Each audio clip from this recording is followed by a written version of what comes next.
We don't have the tools or the confidence to use those tools because none of us, except this one lady, has had an emotional education.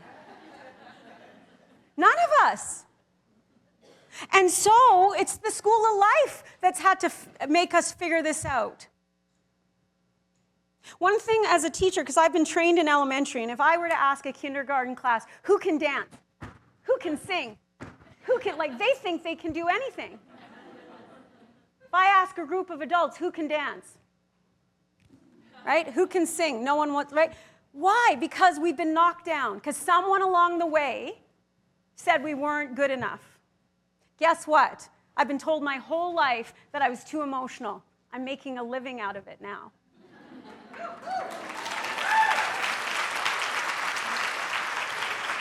So, emotions are not the enemy.